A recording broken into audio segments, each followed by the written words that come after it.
Bien, buenas noches. Hoy, 31 de mayo, tenemos el segundo encuentro del programa de investigación 2024, actualidad de la interpretación en psicoanálisis. Miguel, cuando quieras. Bueno, habíamos comenzado el mes pasado con diversas consideraciones sobre el tema de la interpretación, los diversos modos de definir a la interpretación. Definiciones todas donde no se trata de plantearlas como una teoría de la técnica, sino como una puesta en cuestión, en realidad, de la mayoría de los conceptos del psicoanálisis. La interpretación pone en cuestión casi todo lo que sabemos.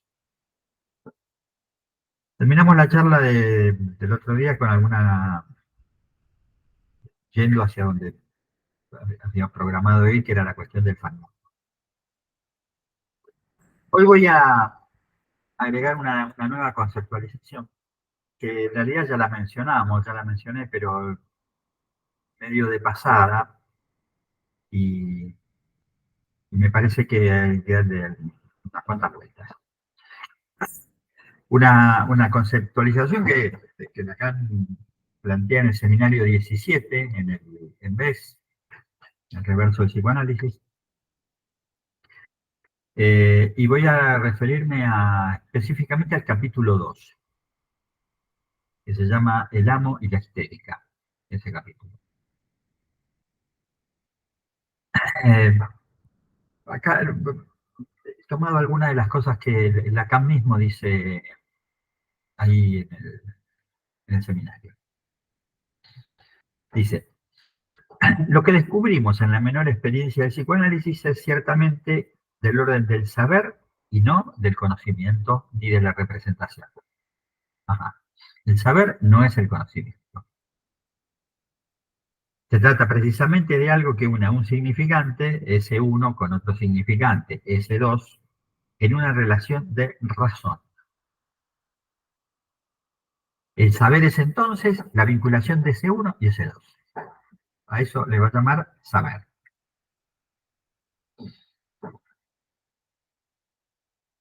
O por lo menos lo llamaba en ese momento.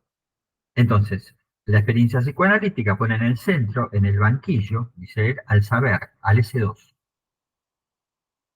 cuya característica es ser, no saber de todo, no estamos en eso, sino todo saber.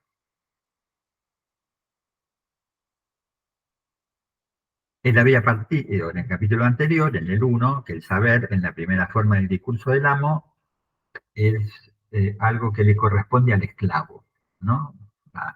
Esa cuestión que va, deja para mí, que Lacan había planteado en aquella época. Dice, son cuestiones, van a ver, de rigurosa actualidad. La explotación capitalista le frustra de su saber al esclavo, volviéndolo inútil. Pero el que se le da a cambio en una especie de subversión es otra cosa. Es un saber de amo. O sea, se le sustrae el saber al esclavo y se le devuelve el mismo saber, pero que le vuelve al esclavo como saber de amo. Por eso no ha hecho más que cambiar de amo. Las noticias que habitualmente nos informan en la mayoría de los medios televisivos, te lo digo yo, y mediáticos, son de ese orden, un saber de amo. Saber que partió del esclavo y le retorna como ajeno.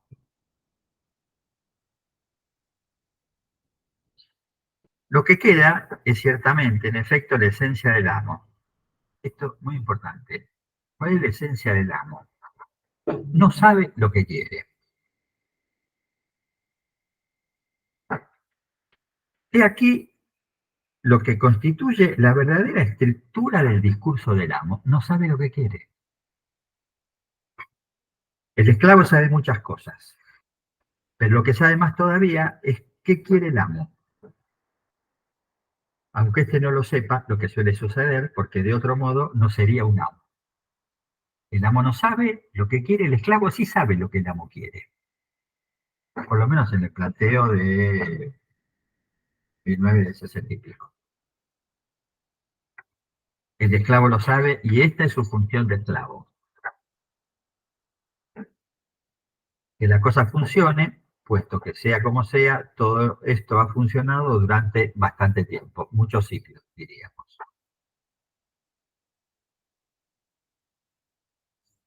Él dice, sigo, el hecho de que el todo saber haya pasado al lugar del amo es algo que, lejos de esclarecer, hace todavía más opaco lo que está en juego. ¿Qué es lo que está en juego? La verdad. ¿De dónde viene que haya en este lugar un significante de amo? Porque esto es ciertamente el S2 del amo, que muestra el núcleo, esto me gusta cómo lo llama, el núcleo de la nueva tiranía del saber. Por eso es imposible que en el curso del movimiento histórico aparezca en este lugar, como tal vez esperáramos, lo que constituye la verdad. Lo que constituye la verdad entonces se transforma en la tiranía del saber. Entonces va a plantear inmediatamente la relación entre saber y verdad. Dice, el signo de la verdad está en otra parte. Debe ser producido por lo que sustituye al esclavo antiguo, es decir, por quienes son ellos mismos productos tan consumibles como los otros. Ahora, lo que nos corresponde es preguntarnos de qué se trata en el acto psicoanalítico. Acto en que se funda, se instituye como tal el psicoanalista, cosa de la que ya hemos hablado bastante. Lo tomaré, dice él, en el plano de las intervenciones del analista, una vez instaurada la experiencia en sus límites precisos. Si hay un saber que no se sabe, ya lo he dicho, se instituye en ese dos, es decir, lo que llamo el otro significante. Bueno, hasta ahora no lo sabemos todo esto. Dice, ese otro significante no está solo. El vientre del otro con mayúscula, el A mayúscula, dice, está lleno de ellos. Está lleno de ese dos. Lo que el analista instituye como experiencia analítica puede decirse simplemente es la histerización del discurso. Dicho de otra manera, es la introducción estructural, mediante condiciones artificiales del discurso de la histérica.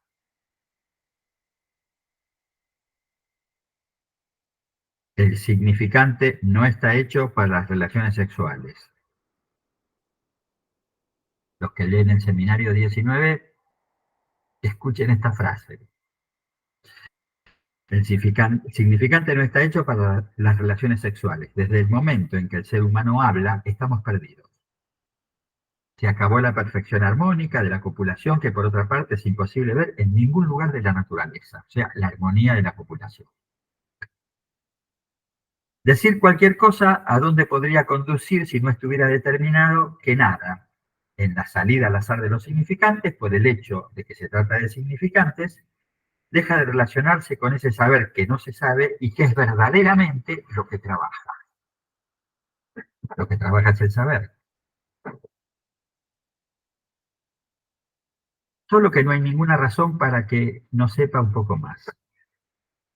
Si el analista no toma la palabra, ¿qué puede resultar de esta copiosa producción de ese uno? Dice, bueno, ciertamente muchas cosas. Ahora,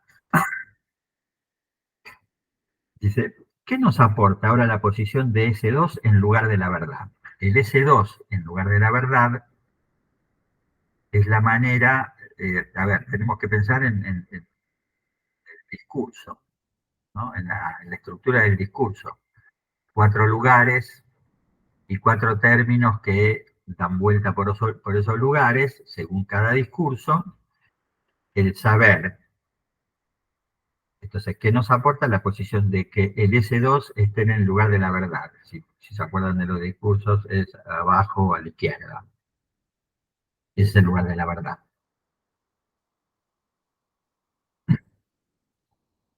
¿Qué es la verdad como saber? Se pregunta. Viene el caso de decirlo así.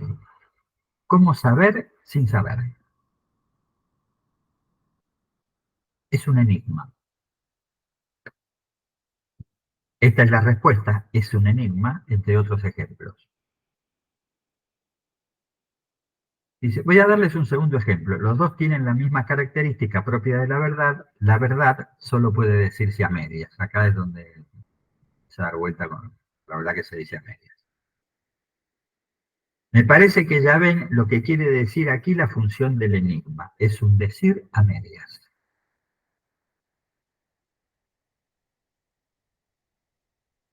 Un saber en tanto verdad, esto define lo que debe ser la estructura de lo que se llama una interpretación. Esta frase es muy fuerte. La estructura de la interpretación es la de un saber en tanto verdad.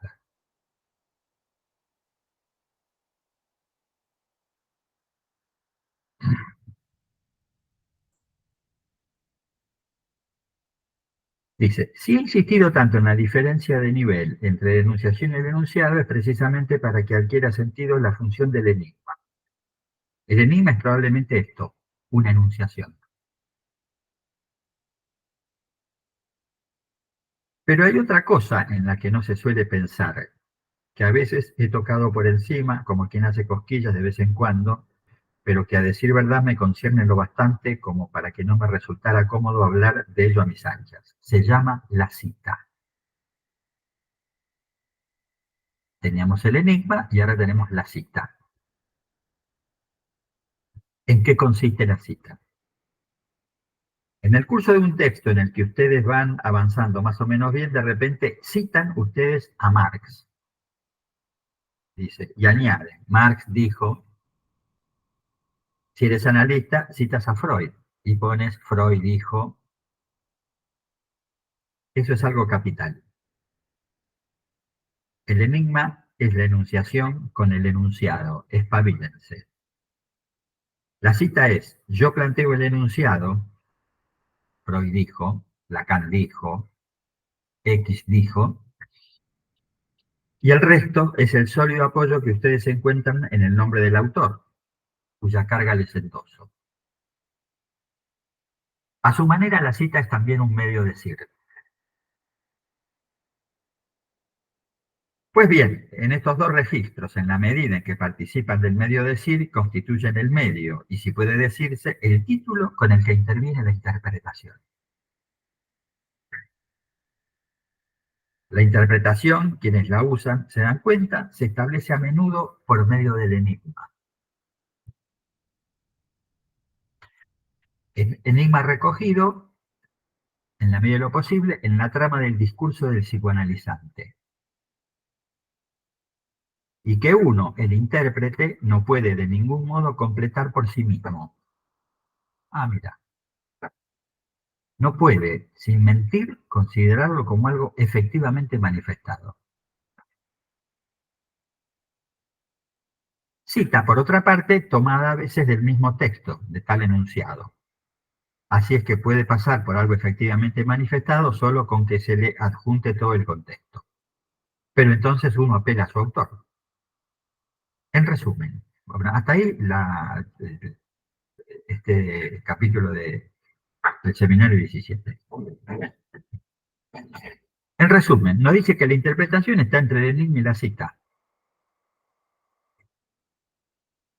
Define el enigma como un saber en reserva. La interpretación, en esta versión, esto me parece por donde voy a ir, no le daría al analizante un saber al que él pudiera quedar fijado. El saber queda en reserva. Es entre el enigma y la cita. En términos clásicos. En psicoanálisis, nuestro primer enigma es el enigma que la esfinge le propone a Edipo. Bueno, no solo a Edipo, se lo propone a todos los que pasaban por ahí por donde estaba la esfinge. Yo me preguntaba, ¿cómo hace Edipo para descifrar el enigma? ¿Cómo hace? qué él se da cuenta?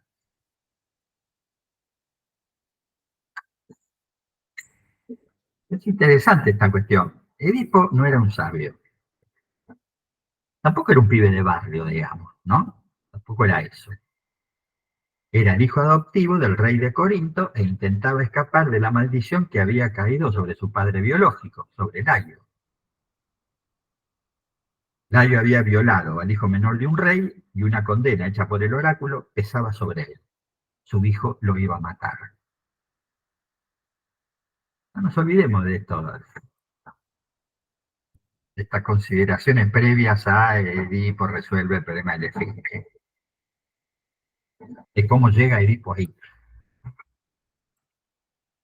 Bueno, por eso Layo abandona a Edipo, a su hijo, y ordena que Yocasta, su esposa y la madre del niño, lo mate. Orden que Yocasta no cumple. Se lo entrega a un lacayo para que la cumpla. Ella no podía matar a su hijo. El lacayo tampoco lo cumple.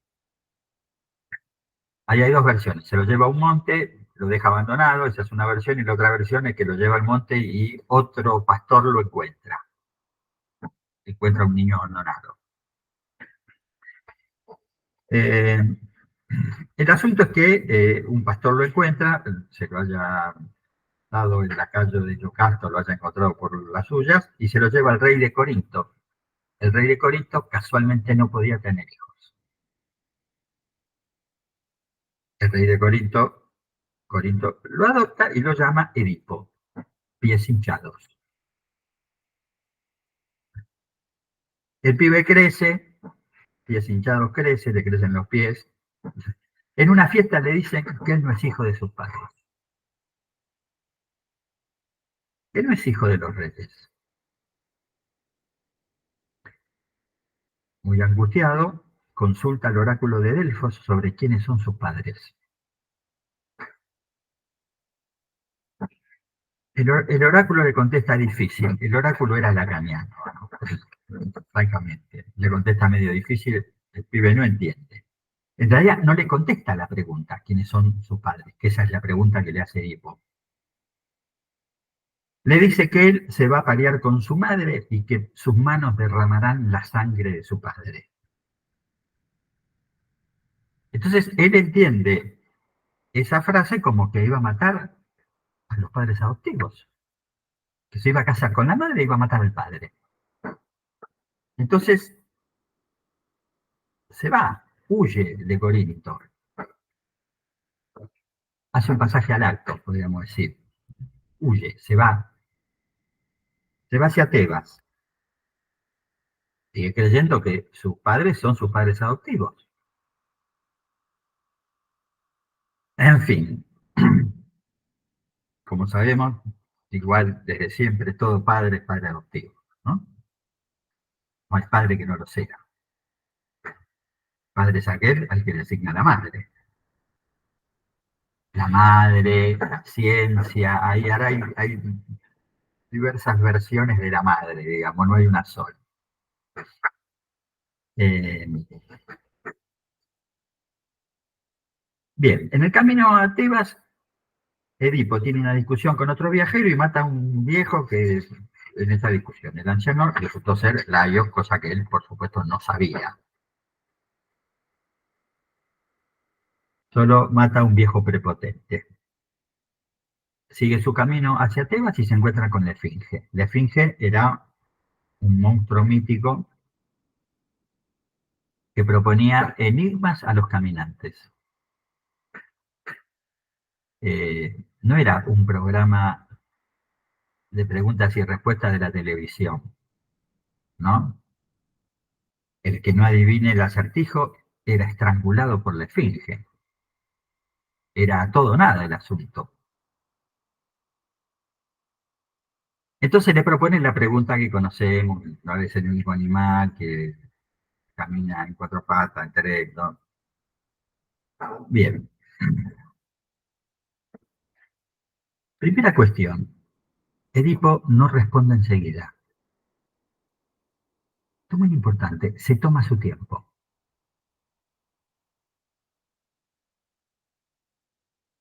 A mí me parece que el nombre ayuda y mucho a resolver el enigma. Edipo, ya dijimos, pies hinchados. O Edipus, en griego. En griego, dos pies se dicen dipus,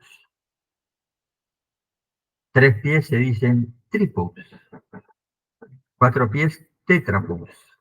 Digo, me parece que hay una asociación entre su nombre y la cuestión que le plantea la Esfinge. Hace de eh, la niñez, la adultez y la vejez del enigma significantes. Significantes ligados de algún modo a su nombre. Agrega un significante en más y da su respuesta, la respuesta es el hombre, antropos. La esfinge, sorprendida, se suicida. Bien. Entonces, varias cuestiones que no nos importan. La primera, el analista no es Edipo que descifra enigmas. No es eso el analista, Edipo.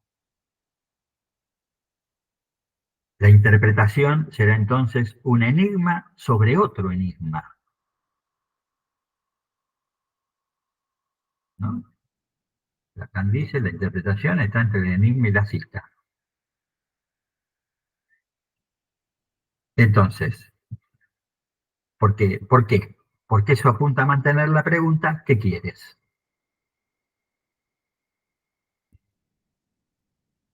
Me dices eso, pero ¿qué quieres? Para resumirlo. Entonces, esta es la otra cuestión, cuando nos apresuramos en una interpretación, cuando nos creemos Edipo, podemos producir la salida de escena de los pacientes, ¿no? Esta cuestión de que Edipo se tomó su tiempo para responder a la esfinge. Además porque se le jugaba la vida, además. Eh, Recuerden el caso que comenté en el pasado sobre la paciente que había tenido situaciones incestuosas con un primo y que consultó a un par de analistas muy conocidos además, ¿no? No a cualquiera se lo preguntó tampoco. Y que habían estado de acuerdo en ese sentido, cada vez que iba a una analista, que le decían que el trauma era el núcleo de todos sus padecimientos, el trauma del insecto. El insecto con su prima era el trauma, a partir de ahí todo lo que le pasaba por eso. Bueno, eso no es exactamente una interpretación, pero es una intervención que fija al sujeto en un determinado espacio simbólico. Lo sitúa en el devenir del sistema simbólico de cada quien en un lugar determinado, en el lugar del insecto. Uno podría decirlo así, esa intervención no está entre el enigma y la cita, más bien está del lado de la cita,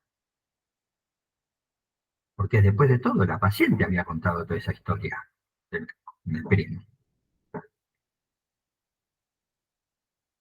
El problema de esto es que entonces se puede pensar a la interpretación como la transmisión de un saber. Un saber, eh, ¿no les pasa eso a mí? Me pasa permanentemente. Con cuestiones de actualidad pasa permanentemente. Por ejemplo, con la ansiedad.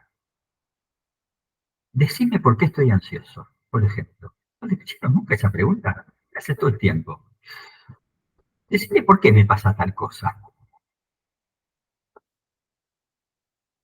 Como si efectivamente nuestra intervención fuera de la transmisión de un saber y te pasa por tal, porque tuviste incesto con tu primo.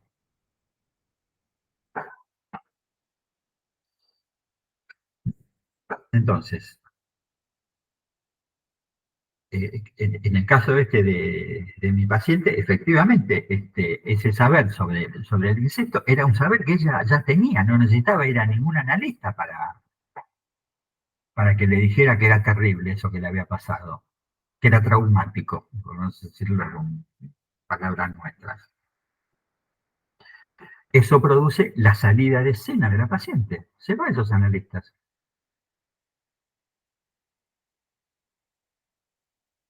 Otro caso.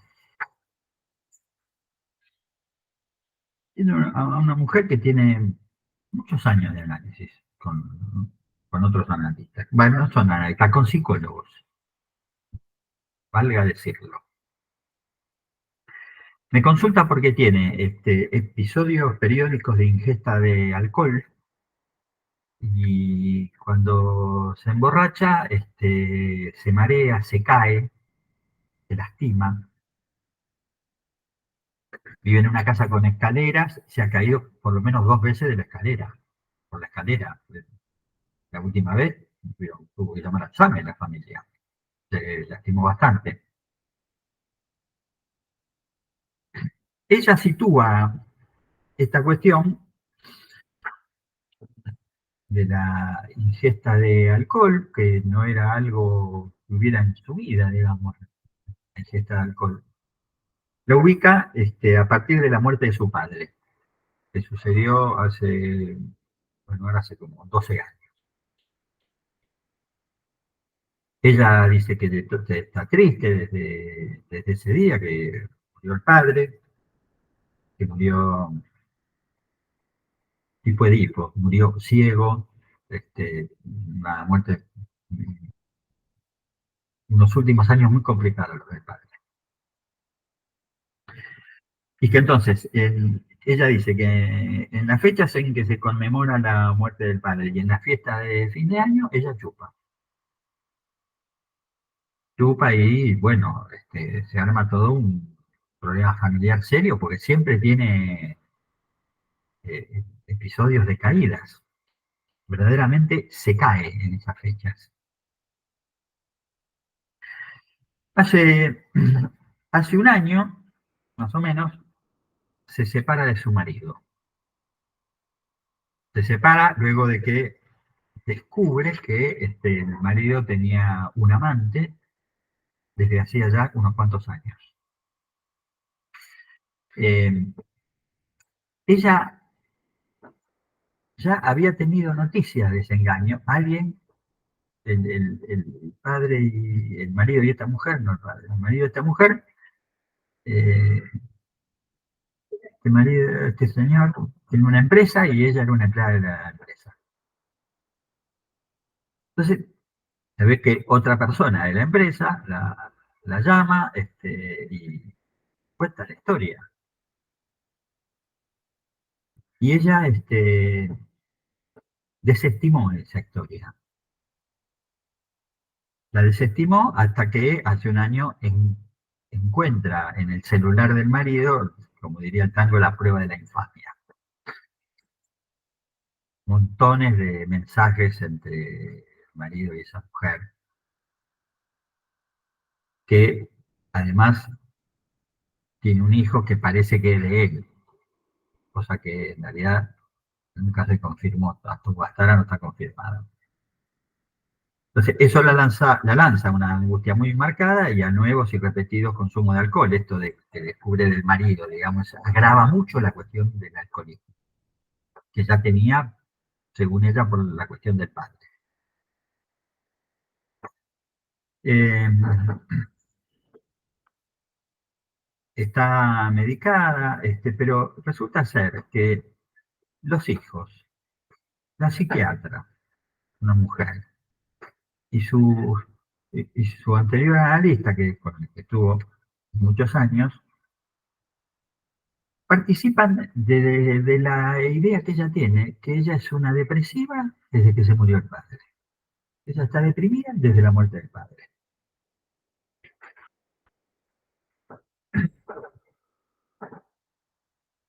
Entonces, si la interpretación no es la transmisión de un saber, eh, ¿Qué quiero decir? Bueno, digo, si la interpretación no es la transmisión de un saber, más bien la interpretación lo que pone en cuestión es el saber que el paciente tiene de sí mismo. ¿Por qué? Y nosotros no nos cansamos de decir que en el inconsciente el sujeto está indeterminado. Está indeterminado, no sabemos dónde se ubica. Es decir, se ubica en el incesto, se ubica en el engaño, se ubica en la muerte del padre, es ubicarlo en un lugar.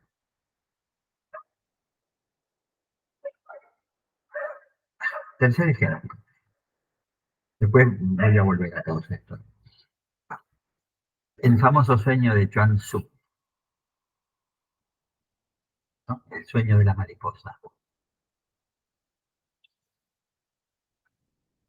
Sueña que es una mariposa y hablando con un discípulo se pregunta si no será una mariposa que sueña que es Chuang Tzu. Los chinos por lo menos son astutos para hacerse las preguntas. Lacan habla de este sueño en dos lugares. En el seminario 11, que toma este ejemplo para mostrar cómo el objeto se muestra, cómo se puede mostrar el objeto, se refiere en este caso al objeto mirada.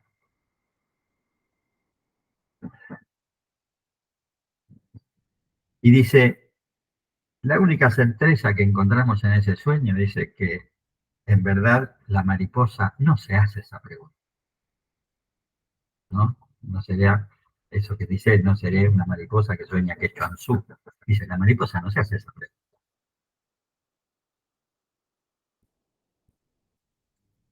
Importante en este tiempo, ¿vieron? Donde los animales hablan, por ejemplo.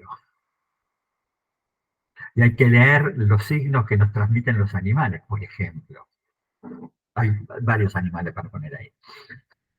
En el seminario 14, el de la lógica del fantasma, retoma este sueño, el de Chuang Tzu, y por ahí dice que Chuang Tzu en algún momento se habrá dicho, esto no es más que un sueño. Yo no soy una mariposa. Entonces, si no soy una mariposa, ¿qué soy? Si su última identidad no es la mariposa, él se defiende, dice Lacan, de la mariposa con el deseo. Dice, ¿por qué con el deseo? Porque al decir esto no es más que un sueño, lo que instaura es el deseo de seguir viendo. Estudiar articula esto con lo que había trabajado en el seminario 11. Seguir viendo ese objeto al que se identifica y no se identifica. No identifica y no identifica ahí a su ser perdido. Seguir viendo entonces la falta que se instaura en ese sueño. Si no soy eso, deseo seguir viendo lo que le falta a mi ser para hacerlo.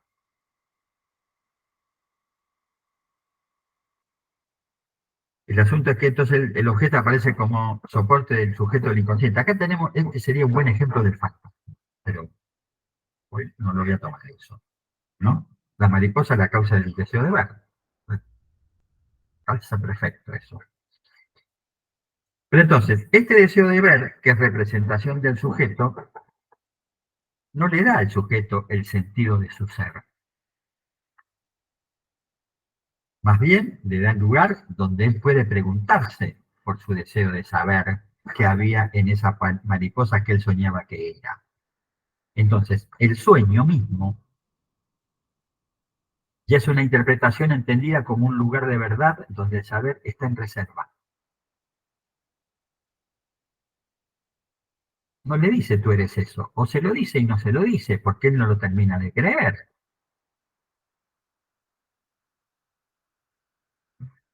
Entonces, si no hay determinación, Lacan, hay representación, pero no determinación.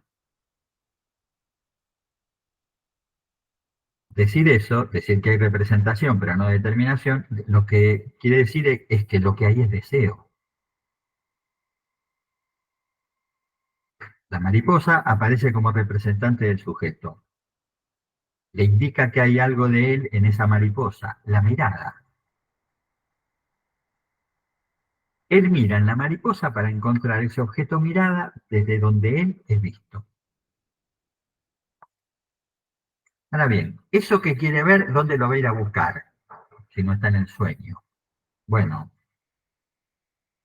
lo va a ir a buscar en la transferencia en el lugar del analista. No es el caso de Chuang Tzu, ¿no? No había psicoanalistas en esa época.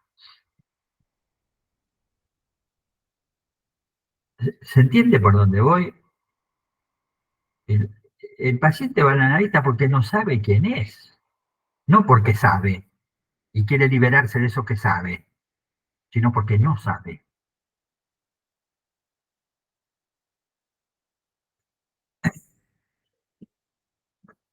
Entonces, como estamos presentando las cosas hoy, ¿qué hace el analista cuando interpreta? Exactamente, ¿qué hacemos? El analista dice sin decir un saber, se lo reserva ese saber. No es que se lo reserva porque es malo y no se lo quiere dar y entonces no, lo reserva para que el paciente vuelva a la sesión siguiente. Lo reserva porque él tampoco lo sabe. Pero ese saber, y esta es la estructura de nuestro trabajo, queda supuesto en el analista. Lo sabe pero no me lo dice. Entonces, cuando interpreta, produce algo del orden del enigma. No le da certeza al analizante sobre su ser. Toda certeza que le diga será o quedará en lo imaginario. Entonces, esa reserva de saber que no se le dice, lanza al sujeto en el deseo de preguntarse por su ser. No es esto, no es aquello, tengo que seguir buscando. La interpretación, entonces, consolida la transferencia, relanza la suposición de un saber. Aún falta para saber, sigamos analizando.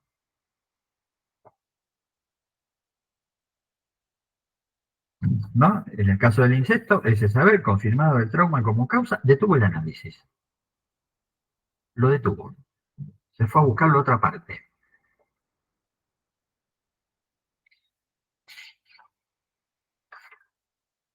¿Qué quiere decir eso? Es que mi deseo no tiene lugar. El deseo no está ubicado ahí.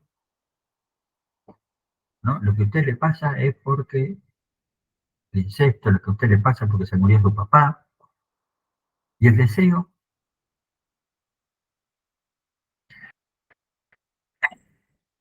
en eh, para mí está basado en el caso de la analizante alcohólica, ¿no?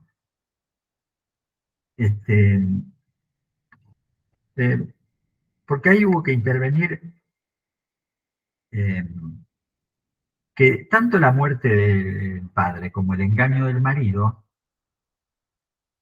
episodio que la asumían en una intensa angustia, estaban al servicio de inhibir su deseo, inhibirlo, impedirlo. Eso está absolutamente claro.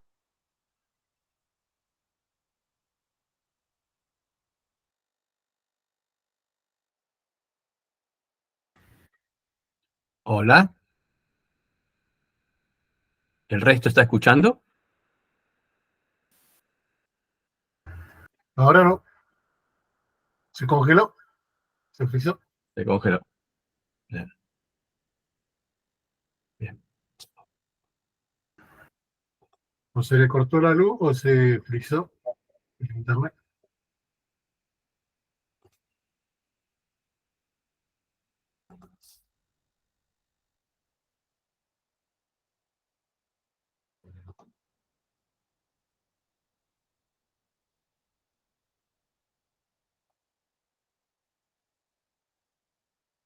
No, a ver si lo ubicamos.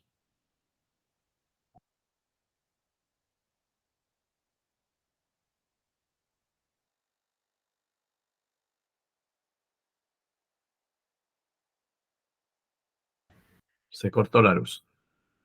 Bien.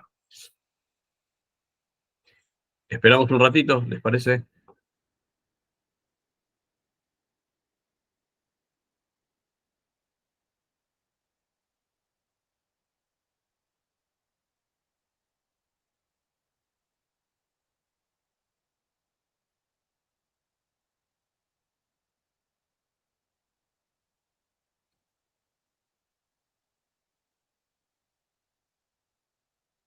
Bueno, que falte gas y que falte luz, ya estamos complicados. Yo me fui a ver la comida por las dudas. Hablando de gas, la tengo de fuego.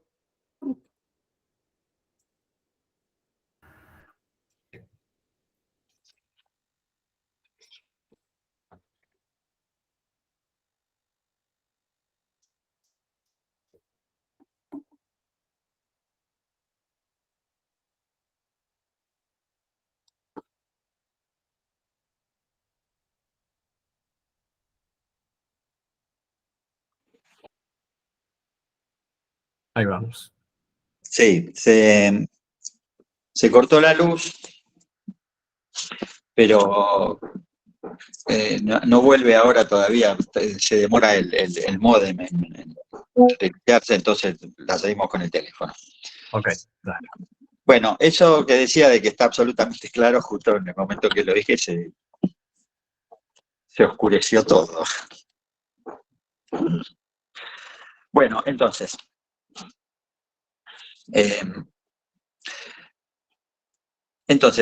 la cuestión de que en mi paciente alcohólica, lo traumático de la muerte del padre y el engaño del marido estaban al servicio de inhibir su deseo, cosa que es absolutamente evidente en el caso del marido.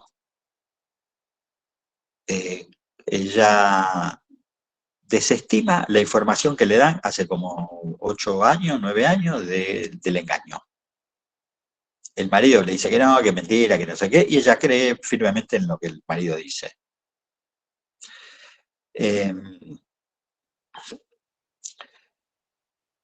Entonces, la cuestión esta de la inhibición del deseo, de la pérdida de su deseo, ella relata una escena en la que ella siempre se ubica. Dice, a mí lo que más me gusta es sentarme en la reposera de mi casa al lado de la pileta, fumarme un toscano y se pasa horas ahí, sola. Ella dice, gozo de estar sola. Entonces, la cuestión con el padre,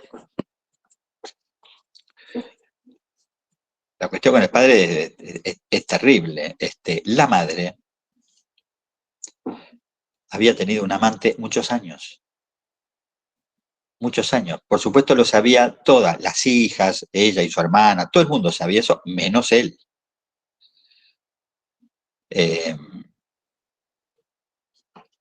Ellos se llevaban horrible.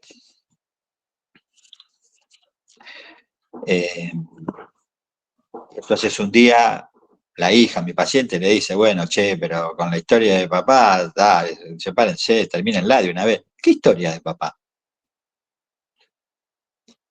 Y ahí se entera que su marido tenía un amante hacía muchos, muchos años.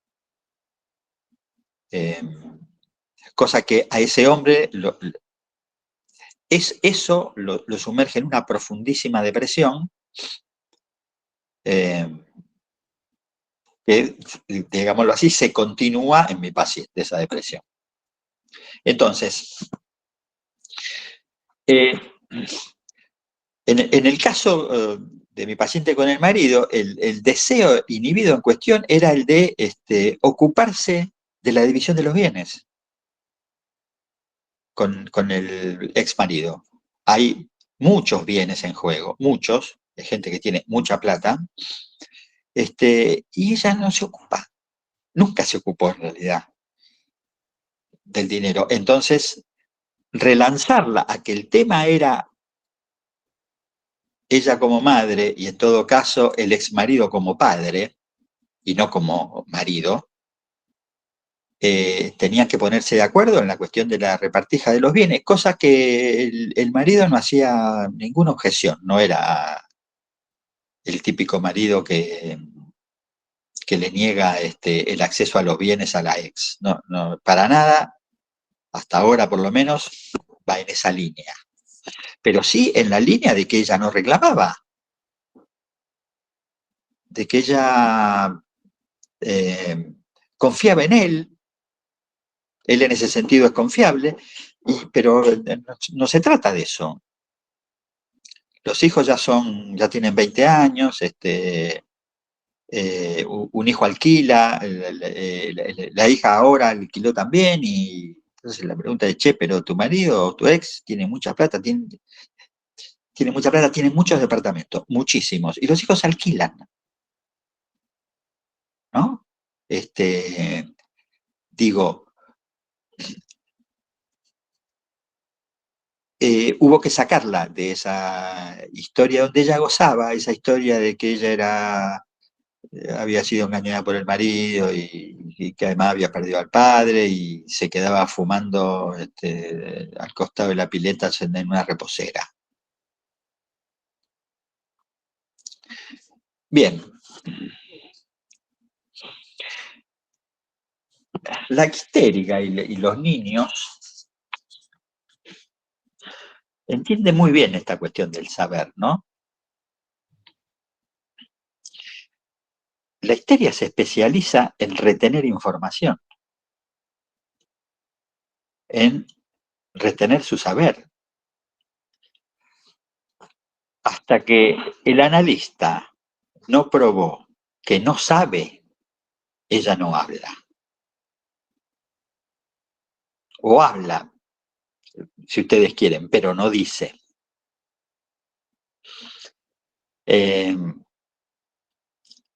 Si el analista cree que sabe de su padecer, y entonces si muestra el analista conocer el sentido de lo que a la histérica le pasa, la histérica se marcha.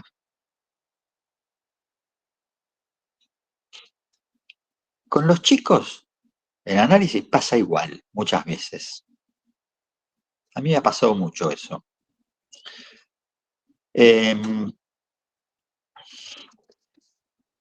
Me acuerdo por lo menos de dos pibes que me planteaban complicadísimos enigmas matemáticos, pibes de 11 años, 10 años, complicadísimos enigmas matemáticos para que uno quedara efectivamente ubicado en el lugar de no saber.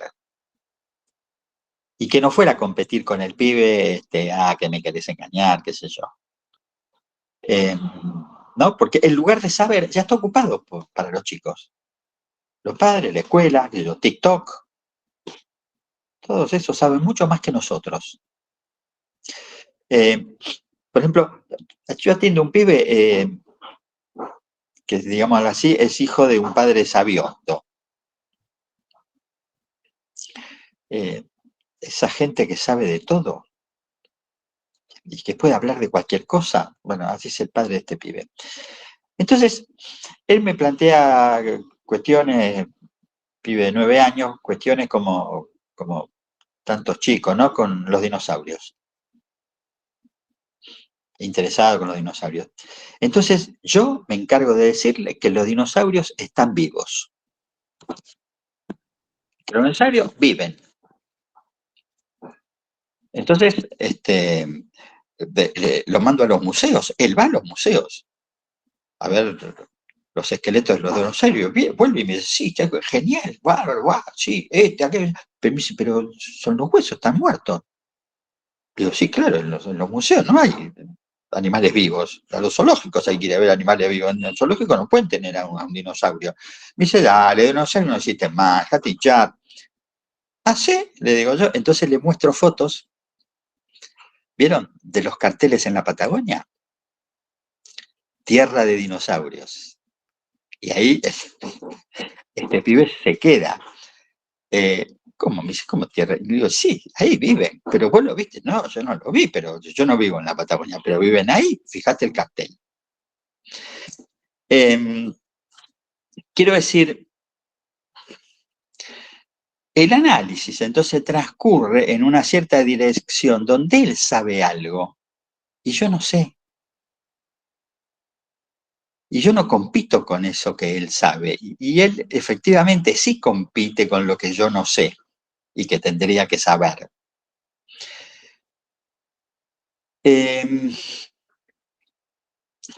Por supuesto, todo esto dicho en un aire bastante difícil de transmitir. Bueno, solo los que atendemos pibes sabemos del aire juguetón que hay que tener con los chicos, ¿no? No transformarse en un símil profesor, digamos, que eso no sirve verdaderamente para nada. Bueno, a partir de eso, él puede jugar conmigo si yo no sé, o si porto un saber que él sabe que no es así. Si no hay tachadura de la mayúscula, no hay análisis. El análisis tiene que ver con que haya algún agujero donde él pueda ubicarse. Si todos los casilleros están ocupados por algún elemento, no hay forma. En el seminario 24 de Lacan, en el INSU, que tiene un título rarísimo, extrañísimo y muy largo, uno podría decir, hay un juego de equívocos en la primera parte del título, que se traduce más o menos como un no sabido que sabe de una equivocación. Un no sabido que sabe de una equivocación. Entonces, ahí ya Lacan nos está ubicando, seminario 24, cómo piensa el inconsciente. El inconsciente sabe y no sabe. No es solo ignorancia, lo no sabido, sino que sabe también. Sabe, a diferencia de lo que había planteado en el seminario 17, de la vinculación entre el S1 y el S2, sabe quiere decir que sabe leer, que es capaz de leer. ¿Qué sabe hacer el inconsciente? Sabe leer. Sabe hacer con los significantes. ¿Y qué hace con los significantes? Como lo dice él ahí, cifra. El inconsciente cifra.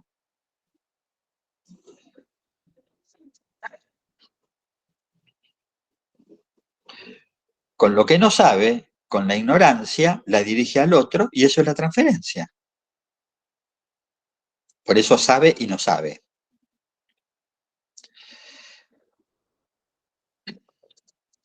Este es el modo más tardío que tiene de decirnos algo de lo que decíamos en relación a Edipo.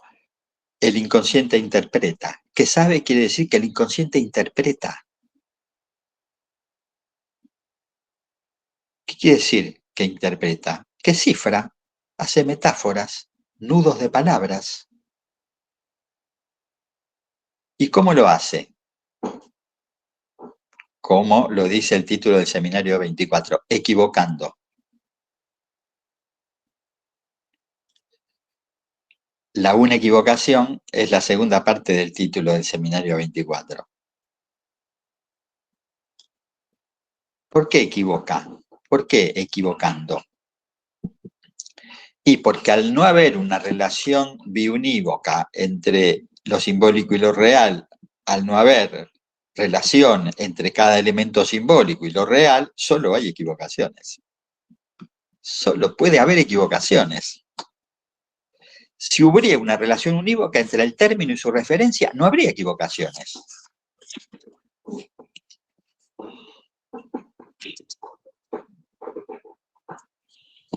Ahora ahí, entonces, con eso de que el que equivoca, dice que esa cuestión de una equivocación permite dar, digamos, la última versión sobre la interpretación.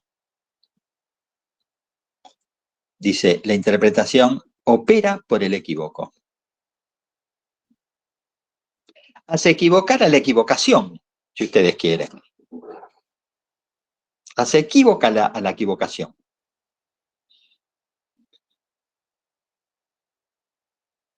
¿No? Que es un modo de decir más simple, hace caer la certeza que se tiene sobre el sentido.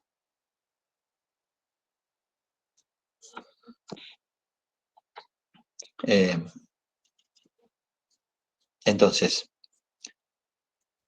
la interpretación, ahí se entiende mejor que la interpretación es una interpretación sobre otra interpretación. La interpretación que lo precede. Hacemos un enigma sobre otro enigma. Es una enunciación con un enunciado en reserva. Otra vez, una verdad que no se sabe. El saber sobre lo dicho queda en reserva, se ignora el referente.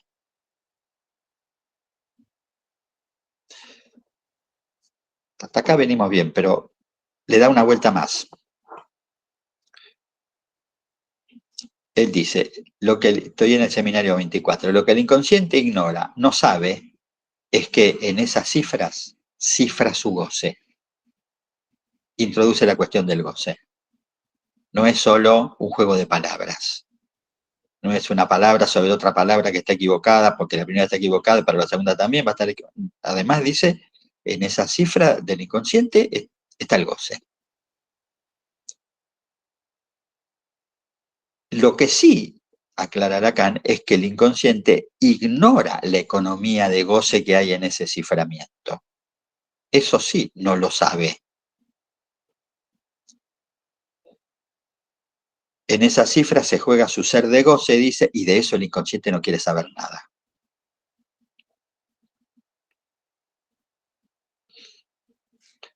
A su vez,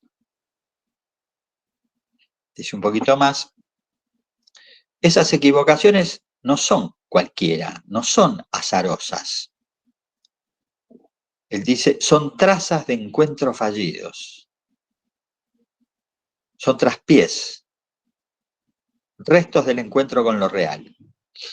Esto es otra manera de decir, en realidad, lo mismo que decía en el seminario 11, la interpretación no está abierta a todos los sentidos.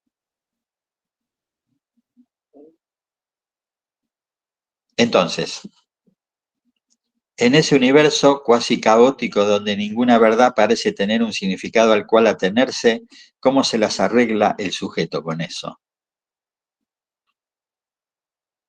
Y se las arregla con el fantasma. Acá llegamos a donde habíamos dejado la vez pasada. La cuestión del saber se desplaza del síntoma al fantasma.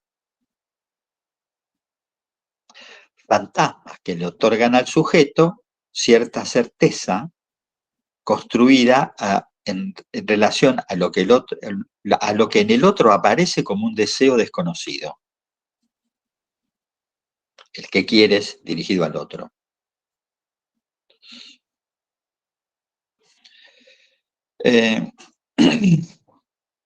Dice algunas cosas más que hoy voy a mencionar. En el momento de concluir es el penúltimo seminario de Lacan. El momento de concluir, pero no concluye ahí porque pues hace otro más. Dice que el equívoco es necesario. No es un error el equívoco. Un error que haya que corregir.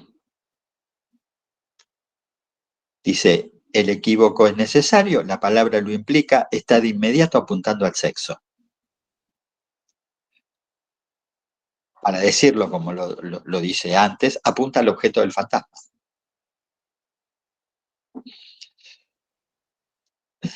Entonces, con la interpretación sobre el equívoco, ¿no? La interpretación opera por el equívoco, dijimos. el analista, al localizar el equívoco, lo que hace es cortar la relación entre S1 y S2, justamente. El S2 sería el significante que le otorga sentido al S1. Corta eso. El sueño, la formación del inconsciente, lo que muestran al interpretar es agregar el S2 al S1, el S2 del sueño de Chuang Tzu, el S2 del sentido del síntoma, el que ustedes quieran. La interpretación, vuelvo al seminario 17, va contra eso, muestra el reverso de eso. Por eso se llama así el seminario. Separamos el sentido preconsciente de la formación cifrada que el sueño contiene. Produce el analista sucesivas combinaciones de ¿qué? De letras. Reiterados cortes sobre las formaciones del inconsciente. A eso lo llama literalizar. Literaliza. ¿Qué es literalizar? Leer el rasgo como letra.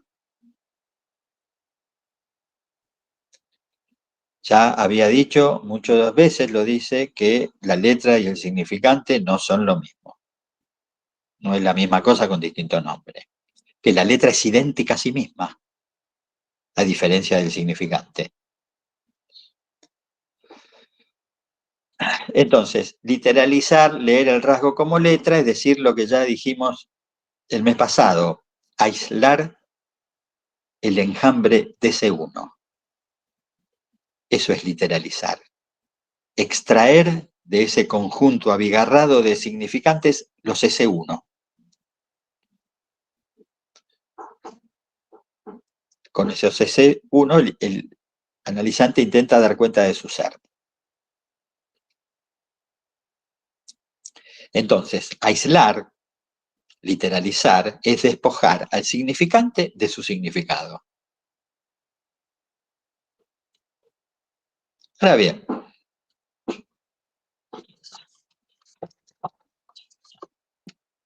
el tipo es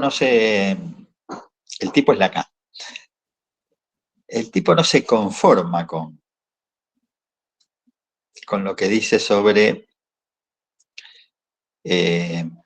operar por el equívoco. Dice,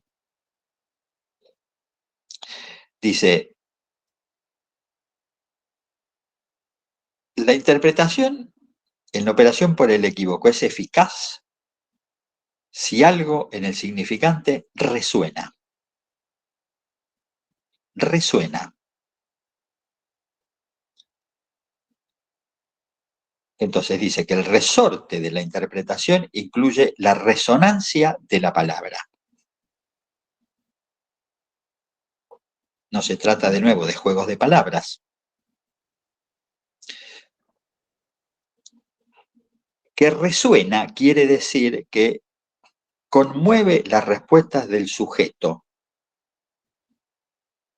Tanto las respuestas dadas al otro como las respuestas que son su propio goce. La resonancia opera sobre el significante y opera sobre el goce.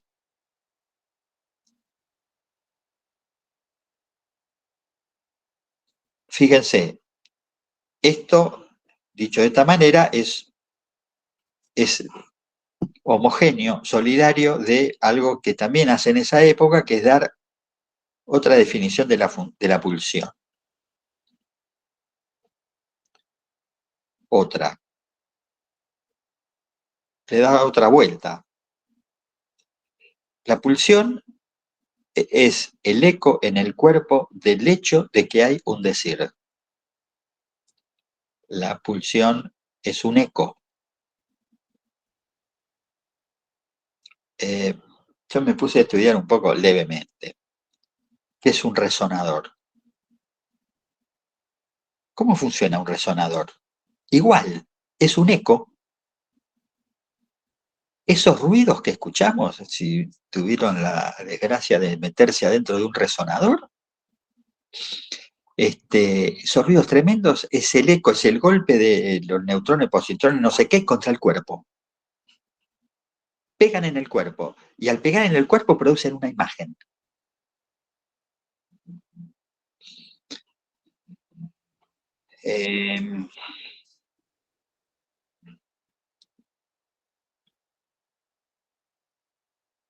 Bueno, entonces, con la cuestión de la resonancia del equívoco, hace depender al goce del decir. El goce va a quedar ubicado en relación al decir. El decir, en tanto, impacta sobre el cuerpo. No es solo simbólico el asunto, no es solo que en la interpretación se trata del equívoco en tanto equívocos en las palabras. Me confundí mi papá con mi abuelo, me confundí tal cosa con tal otra, especialmente las cosas que suenan parecidas. No alcanza con eso.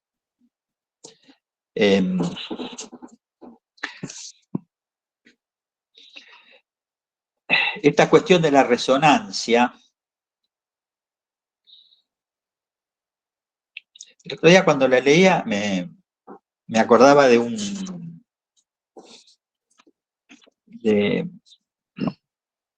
una intervención de Freud, que seguramente la conocen. Una paciente norteamericana que él tenía, no me acuerdo el nombre, no tengo acá el texto, porque está publicado eso. La paciente que era una escritora, le contaba que era una mujer este Freud ya era un Freud viejo, ¿no? Ya tenía 70 y largos, bastante largos. Y esta mujer le hablaba del amor, de los problemas que tenía con los hombres, qué sé yo.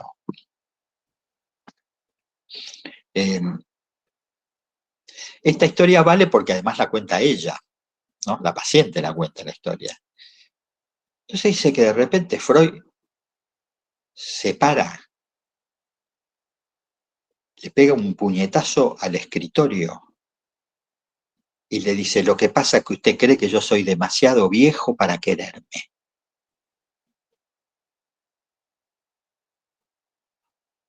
Interpretación.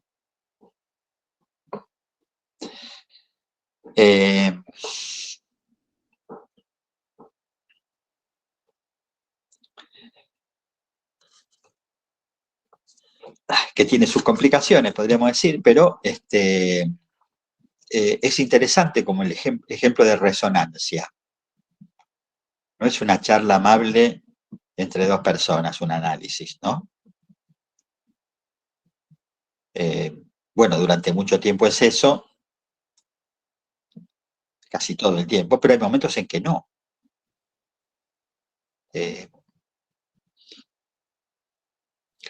Me acuerdo de otra referencia, una de Lacan con Roland Barthes.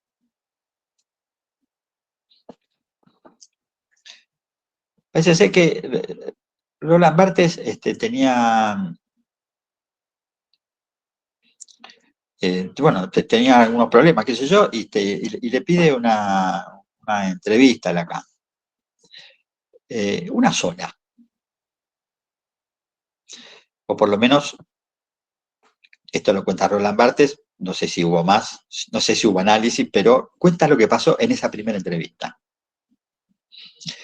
Entonces dice que Lacan lo recibe, entonces él empieza a hablar de lo que le pasaba, y Lacan dice: pero yo pensé que usted quería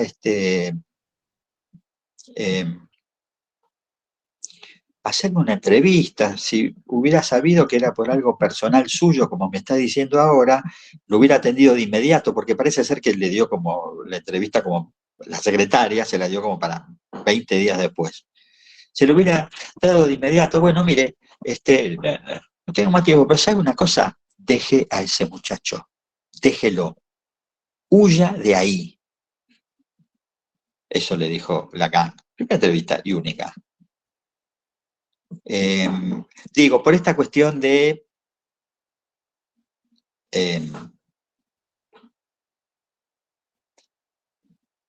de las charlas amables con los analistas, digamos. Bartés dice, esa fue la única cosa que me dijo, una cosa más bien banal, y ustedes, le dice, porque yo se lo contaba a unos amigos, no saben el efecto que me produjo. Inmediatamente dejé a ese muchacho, que se ve que era una pareja que él tenía, y me puse a escribir fragmentos de un discurso amoroso.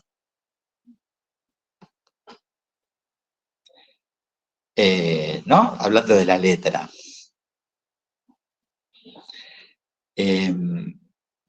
Efectivamente, esa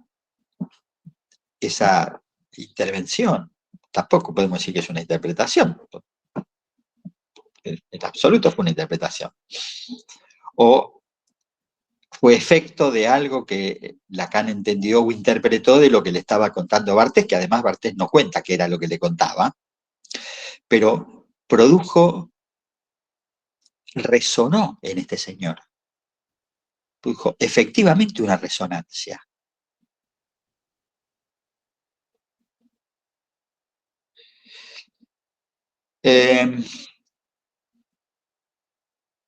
Bueno, hasta acá. Paremos hoy acá.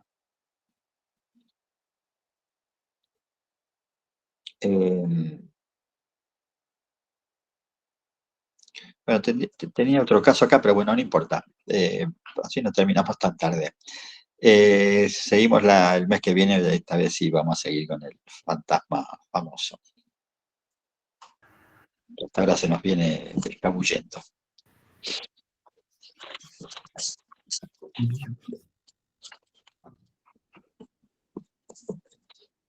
¿Alguien quiere intervenir?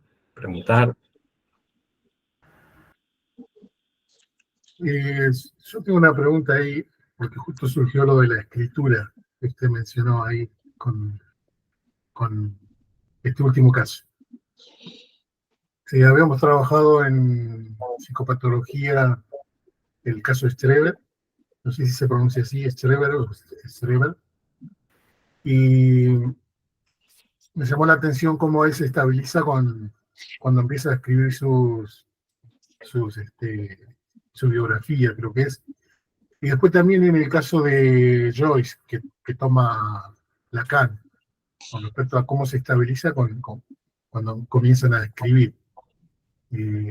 Esa era mi inquietud. ¿Cómo es que se logra eso? ¿Qué es lo que produce la escritura ahí en esos dos casos, ¿no? Que en uno es de psicosis, esquizofrenia, creo que le llama Freud. No tengo acá lo tengo en otro lugar de la casa. El seminario 19. Creo que el capítulo 2 empieza con una referencia de Lacan sobre lo escrito. Los valores de lo escrito, de lo que se escribe. Carlos, ¿vos lo tenés por ahí? ¿Eso lo recordás? Porque seguramente lo debes haber estado leyendo. No lo tengo aquí, lo tengo en algún otro lugar. Porque dice que hay... Fíjate, creo que es cuando empieza empieza en el capítulo, dice, me regalaron una estilográfica, ahí. Sí. ¿Eso querés que lea? Léelo lo que viene inmediatamente después. Ok. Sea como fuera, enseguida me serví de la estilográfica, para escribir, y de ahí parten mis reflexiones. Cuando escribo, encuentro algo. Es un hecho, al menos para mí. Eso no quiere decir que si no escribiera no encontraría nada, pero en fin, quizá no me daría cuenta. Bueno, ahí, para Alberto, hay una primera respuesta, ¿no? Escribir permite aislar algo y organizarlo de algún modo. Pero seguí leyendo porque da como tres versiones distintas. Sí, está bien. Sobre esta función de lo escrito, que está a la orden del día gracias a algunos pilluelos, quizá no quise tomar partido, pero me fuerzan la mano. ¿Por qué no? La idea que me hago al respecto, y eso es quizá lo que en ciertos casos se prestó a confusión, la diré así, sin rodeos ni matices. En efecto, hoy me dije justamente que lo escrito puede serme muy útil para encontrar algo, pero que escribir algo para ahorrarme aquí, digamos, el cansancio, el riesgo o muchas otras cosas, pues bien, al fin y al cabo, no da buenos resultados. Es mejor que no tenga nada para leerles. El escrito, en donde hago algunos hallazgos de vez en cuando, aquel en el que puedo preparar lo que he de decir aquí, no es el mismo tipo de escrito. Asimismo, está el escrito para la impresión, que también Ahí es algo está. por completo distinto, que no tiene ninguna relación. Más exactamente, sería lamentable creer que puedo haber escrito una vez para hablarles constituye un escrito absolutamente aceptable y que yo recopilaría. Entonces, me arriesgo a decir algo que dé un paso decisivo. La idea que me hago de lo escrito, para situarlo, para partir de allí, después se podría discutir, bueno, en fin, 2 puntos, es el retorno de lo reprimido. Es esto, bajo esta forma, lo que pudo quizá prestarse a confusión en alguno de mis escritos. Si a veces parecí prestarme a que se creyera que identifico el significante y la letra, es justamente porque quizás en calidad de letra me toca más a mí como analista. Con la mayor frecuencia veo volver el significante en calidad de letra, precisamente el significante reprimido. Ahora bien, que yo ilustre ese significante mediante una letra en la instancia de la letra es tanto más legítimo cuanto que todo el mundo lo hace así.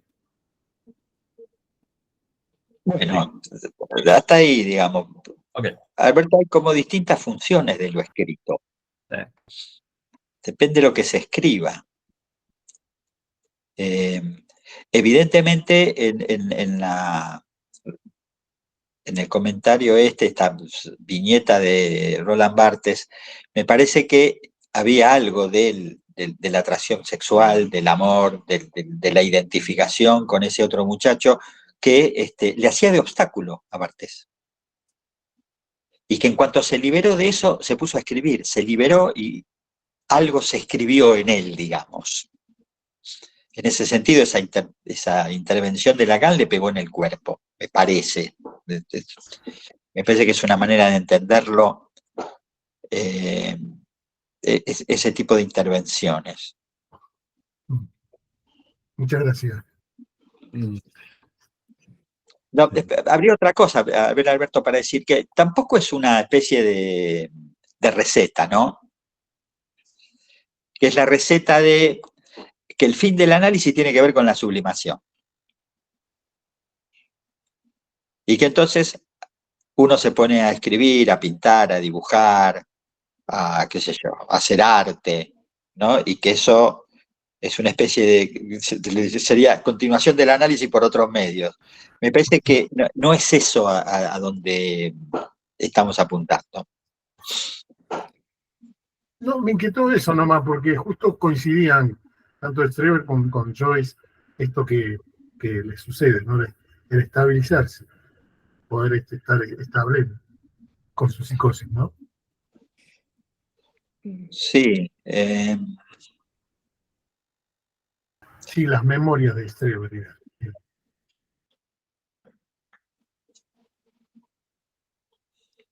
Bueno, uno podría decir, hacen de síntoma, ahí producen algún tipo de anudamiento que no estaba producido.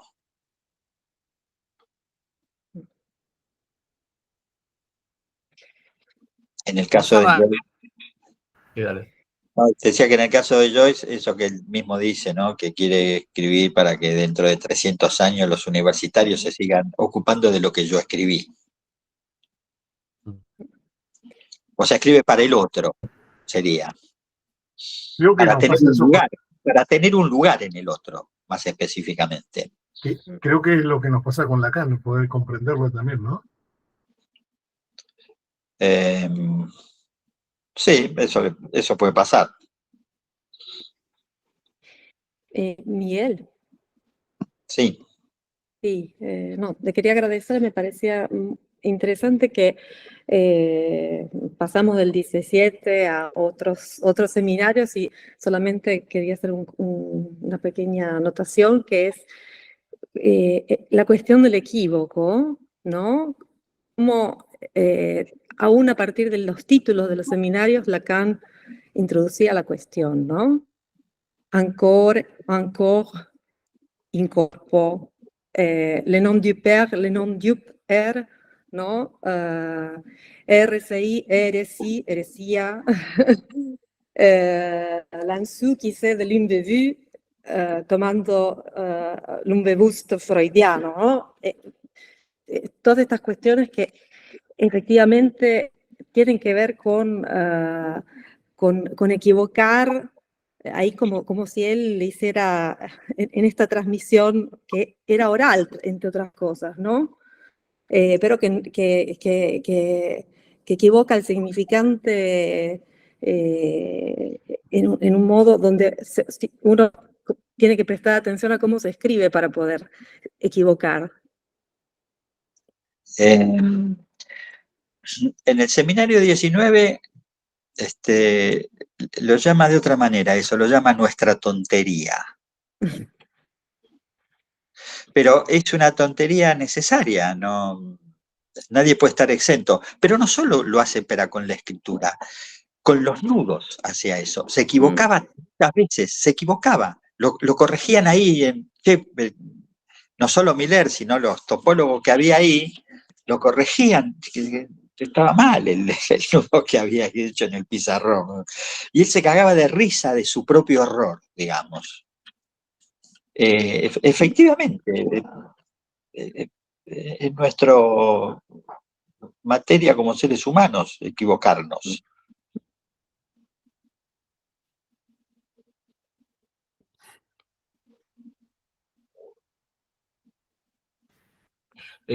Pensaban en esto que Lacan trae como una de las primeras definiciones del inconsciente, como un inconsciente es vacío, después como el tesoro de los significantes,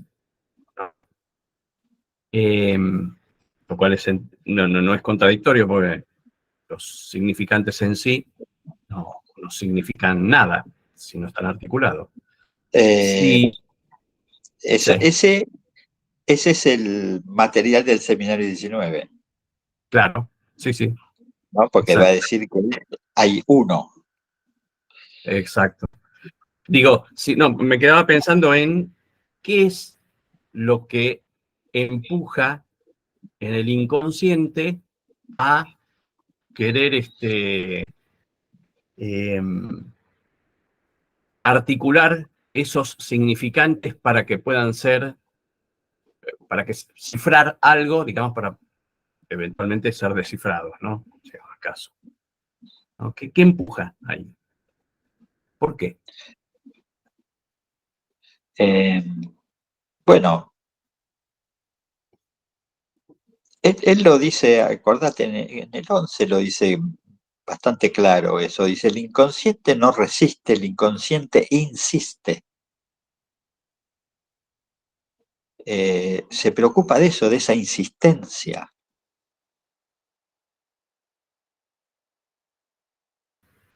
Sí. Por el lado de lo ¿Para funcional. qué? Claro, eso es claro, es para algo en relación al principio del placer. Bueno, más allá del principio del placer, efectivamente.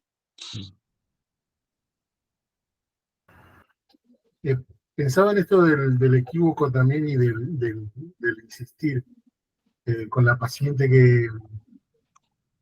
que la condenan, o sea, por el incesto, y también llega al análisis, también la condenan por el incesto, o sea, siguen con esa misma temática, ¿no? De que estaba así por su incesto, ¿no? O sea, no generar algo distinto y solamente condenarla. Eso es lo que me llamó la atención. Claro, esas son, está bien, esas son intervenciones hechas desde el superyo. Exactamente, son hechas desde el superyo.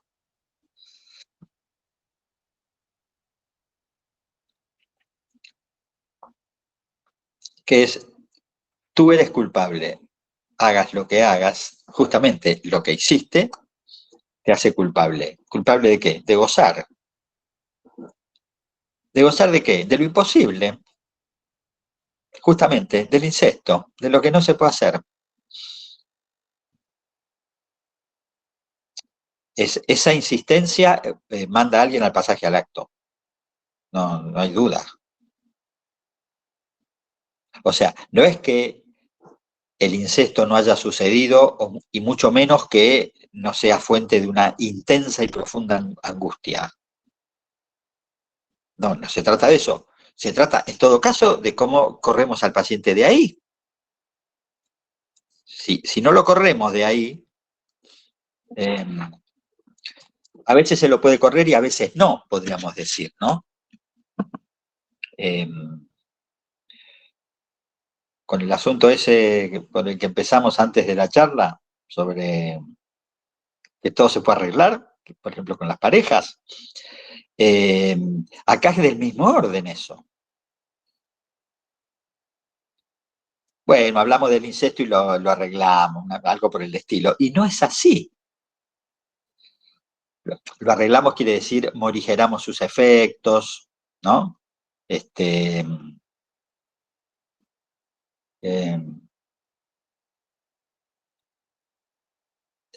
pensando en relación a la pregunta de Carlos.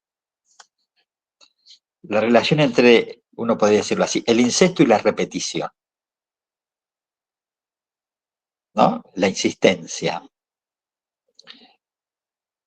Eso conduce necesariamente a la muerte. Porque es el único modo de acabar con eso. Digo, si no hay una llamada al otro, un mensaje dirigido a otro, eso conduce a la eliminación de alguien.